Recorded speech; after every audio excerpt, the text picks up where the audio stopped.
الصلاة على النبي صلى الله عليه وسلم، وتدعي لي انه ربنا يكتب لي اجرها ويجبر بخاطري وخاطرك.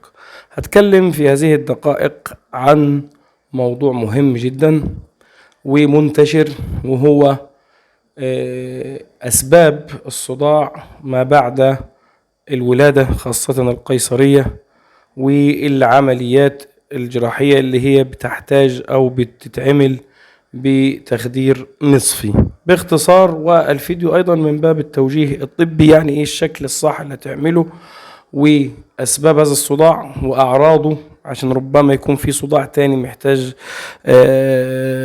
يعني فحص طبي عند تخصص اخر، وبعض النصائح ليه واهم العلاج اللي يعالجه بالادوية. اول حاجة بالنسبة للولادة سواء كانت طبيعية او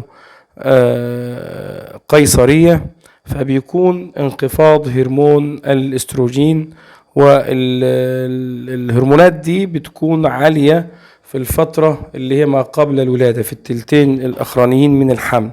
فلما بتحصل الولادة بيبدأ ينقص أو بيرجعوا للتركيز الطبيعي ليهم كل هذه الهرمونات الأنثوية، زي هرمون الاستروجين وهرمون البروجسترون وهرمون المهم عامة هذه الهرمونات بترجع لتركيزها بعد الولادة، فبتسبب الصداع، فبتشعر الست الوالدة بالصداع. تمام، ده أول سبب. السبب الثاني اللي هو الإرهاق. طبعا الواحدة طبعا لما بتولد بيبقى في مهتمة بالجنين ومهتمة بالطفل وسهر كتير وتعب، فده طبيعي انه يحصل معاه صداع. الرضاعة الطبيعية ايضا وان كانت مش سبب مباشر لموضوع الصداع، ولكن هذا بيحصل برضو لخبطة وعدم انتظام في تركيز الهرمونات. الانيميا طبعا بتسبب صداع، فلو انت عارفه ان عندك انيميا قبل الولاده فبرضه يجي في دماغك انك انت تستشير الطبيب انك تاخدي حاجه حديد بحيث انك انت تسيطري على هذا الموضوع. السبب الاهم واللي هو موضوع الفيديو هو السبب بتاع التخدير، لانه احيانا الابرة التخدير بتدخل الى الغشاء المحيط بالسائل الشوكي. تمام، مش عايز اخش في التفاصيل دي كثيرة عشان ما اطولش على حضراتكم، وعشان ده يعني بيحتاج بتاع التخدير ان هو يتكلم فيه. فبيخرج جزء من السائل ده، فخروج جزء من السائل الشوكي ده بيسبب صداع لمدة مثلا ايام او اسبوع او كده، بيستمر وبيقل بالتدريج.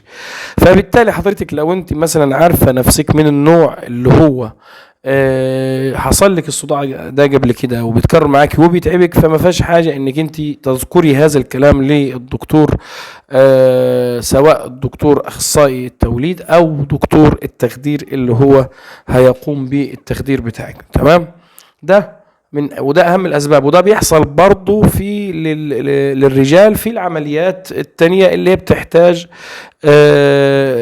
يعني تخدير نصفي، برضو نفس الموضوع بتاع الصداع عند الستات. ولكن انا قلت موضوع الولادة عامة، لانه برضو حتى الولادة الطبيعية يحصل لها صداع بس بسبب الهرمونات لحد ما تتظبط في الجسم والجسم ياخد على الوضع الطبيعي بتاعها، لان هي في التلتين دول بيرتفعوا وفيهم مضاد للصداع الهرمونات نفسها، فبالتالي لما بيجي له بعد الولادة بيحصل ده. فما بالك بقى لو الولادة ومعاها كمان تخدير نصفي. طبعا الصداع ده بيبقى في مقدمة الرأس او في مؤخرة الرأس، وبيزيد بالحركة، يعني يا ريت ما نتحركش حركة فجائية، والحركات السريعة برضو لو في كحة لازم نعالجها.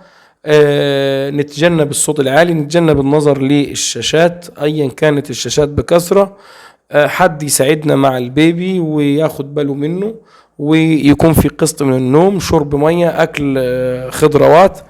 ده فيما يخص بعض النصائح. من يعني زي ما قلت لحضراتكم نتجنب الحركات المفاجئة، ودي الصفات بتاعته او الاعراض بتاعته. فطبعا لكن لازم نكون لو في حاجة اكتر من كده نستشير الطبيب. من الادوية المهمة جدا اللي هي بتعالج هذا الصداع او بتخففه، الدولوبران، ده عبارة عن باراسيتامول 1 جرام، تمام، للحباية. فتأثيره سريع جدا كويس خالص. او اي باراسيتامول في السوق، انا بتكلم عشان ربما في نقص كتير بيحصل في الادويه، فاهم حاجه الاسم ده، يعني انت خدي باراسيتامول، لكن ده كاسم تجاري من الادويه المجربه. في البنادول ميجرين برضو، ده بيحتوي على كافيين وبيحتوي على، يعني كأنك خدت كوباية قهوة لما خدت هذا القرص يعني. لا ما جابوش دول نتيجة، يبقى الحقنة الكيتولاك دي تمام، ونبعد عن اي حاجة فيها ديكلوفيناك صوديوم او بوتاسيوم تمام، وندي الكيتولاك دي او المسائل بتاعتها زي الادولور والكلام ده في الوريد. بس لما ناخدها في الوريد نحل الابره نفسها في ميه حجن، لان هي اصلا لما تشوفها تعتقد في، او بعض الناس يفتكروا يعني انها مش محتاجه انها تتحل، لان هي اصلا سائل ميه، يقولوا عليها ميه.